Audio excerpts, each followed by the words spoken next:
All right, everybody, welcome back to the show. I am Brian Lee Durfee, author of The Forgetting Moon and The Blackest Heart, both books published by Simon & Schuster's Saga Press. I'll get this right here in a second. The Forgetting Moon and The Blackest Heart, both books published by Simon & Schuster's Saga Press. We'll edit that mistake out, but today we're going to be reviewing Without Sanction by Don Bentley. This is book number 1 in Don Bentley's Matthew Drake thriller series. Some of you might know Don Bentley from his contribution to the Jack Ryan universe. The Tom Clancy, Jack Ryan universe. Don Bentley has written some of those books, and maybe that's where y'all recognize him from. That's where I recognized him from. In fact, that's why I decided to pick up this book. Because, I've had great luck with the Tom Clancy, Jack Ryan novels. I love those. And I've had great luck reading some of Mark Cameron's other works and some of Mark Greene's other works, namely The Gray Man by Mark Greene and the Arliss Cutter mystery series by Mark Cameron. Love those books, so I thought, hey, I will give Don Bentley a try. Let's look at the cover. I love graphic design and cover illustration, so let's go over that first. I love these covers. These covers are straight fucking dope.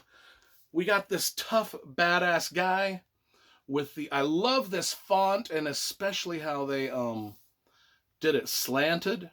It's little things like that excite me. I don't know why. And then, of course, his name is down here, But from what I can tell, the 3 Matthew Drake thrillers that are out, the covers all match. They all have the same theme to them, and so that's super cool. Because odds are I'm going to start collecting Don Bentley Matthew Drake thrillers. Now, if we look at the back cover, Don Bentley and the Matthew Drake series has been compared to John Le Carré, Brad Thor, Mitch Rapp, Jason Bourne, Nelson DeMille, Lee Child. Well, basically, if anybody out there has written a thriller novel, Don Bentley is compared to them. Every single one. It's just, it's page after page after page of praise for the book. Rightfully so. I absolutely adored this book from the jump. First person, it's told, by Matthew Drake. He suffers some trauma. There's a dead Arab girl that keeps flashing in his head. He's he's it opens up in an airport, and there's this old Vietnam vet who's shining his shoes. In the airports, those shoe shining stations. Well, our main guy, Matthew Drake, goes to this airport and gets his shoes shined every Sunday, I think it is. And he buys a plane ticket and goes in and just to get his shoes shined. Or maybe he's got an ulterior motive to be in the airport. But anyway, he's getting his shoe shined by this taciturn Vietnam vet. He goes to the same guy every time. And anyway, the Vietnam vet recognizes there's trauma that they share. Like they're both war veterans. And they kind of recognize that in each other. And I really like that. And there's, just within the first scene, there's some pop culture references to the Eagles. That's why I wrote one of my Eagles shirt. There's some Van Halen. Throughout the book, it's kind of like a thriller novel where I can tell the writer was really having a fun time writing the book, especially when he got to throw in all this pop culture references, because his main character, Matt Drake, is sort of a pop culture aficionado. And so he says a lot of jokes about the Eagles. The Eagles music relaxes him.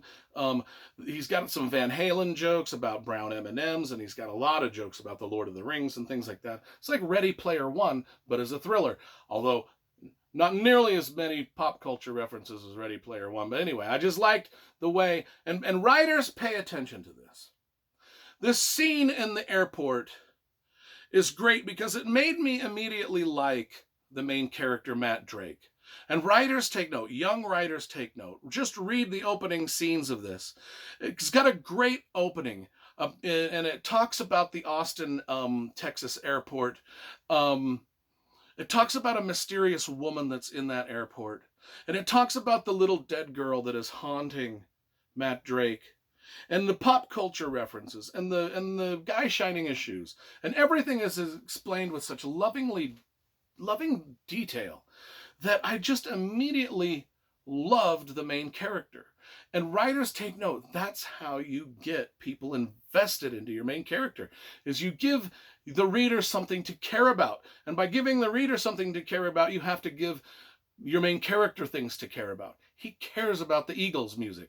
He cares about this guy that's shining his shoes. He cares about this mysterious woman that he watches walk through the airport every Sunday. That's why he's buying a ticket to go to the airport, so he can watch this mysterious woman. He cares about the little dead girl that haunts his memories. This book is a lot unlike a lot of thrillers, and I love thrillers. I love the Mark Greaney, Lee Child, over the top, sort of Jack Reacher kicks ass thrillers. This thriller is dialed back quite a bit, and I get why they would compare it to John le Carré in that way, because a lot of John le Carré stuff is dialed back. The James Bond outlandish action stuff is dialed back to more of just legitimate spycraft.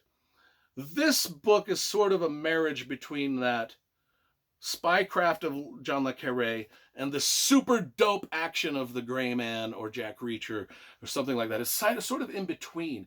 We don't really get that outlandish action set pieces. They're more realistic. It's more based in realism, and it's based in the trauma of our main character, because he does face PTSD.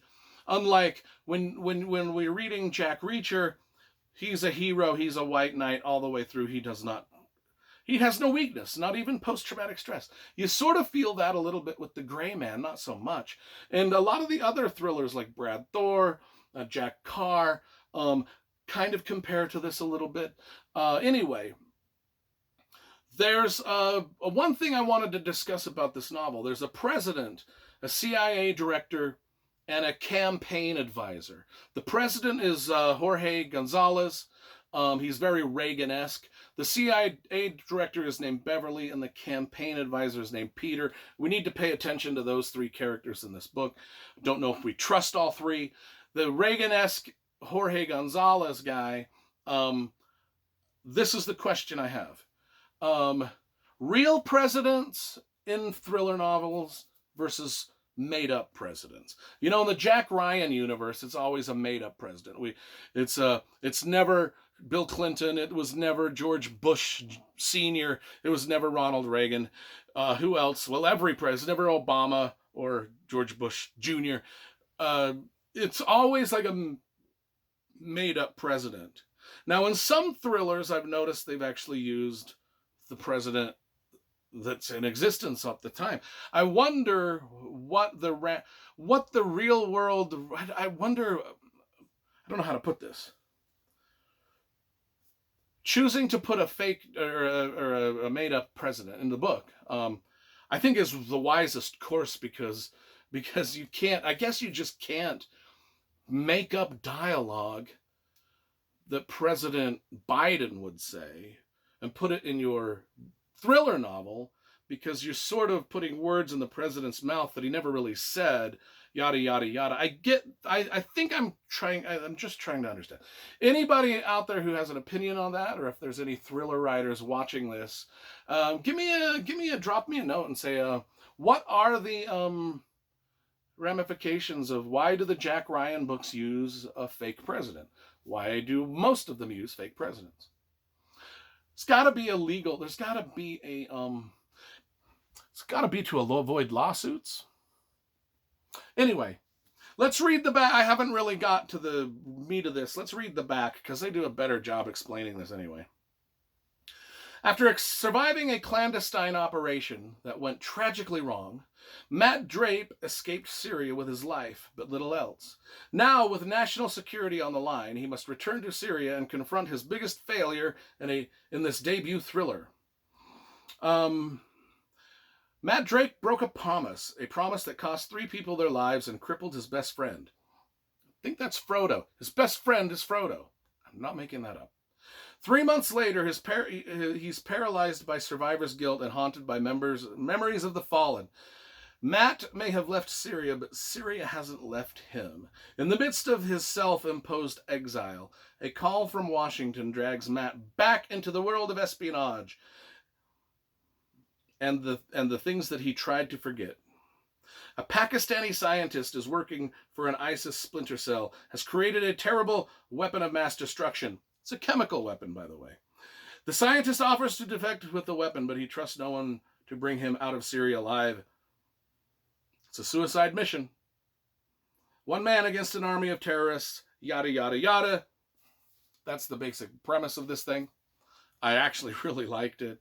I liked all the pop culture references. I liked that Matt's best friend was named Frodo. You have to read the book to get that. It was just great. It was just a great, great thriller. And I most definitely will be ordering book 2. And we will be reading and reviewing that one day on the channel. I give this a solid 9.0 out of 10. So we'll give it a 9 out of 10. Great, great thriller debut.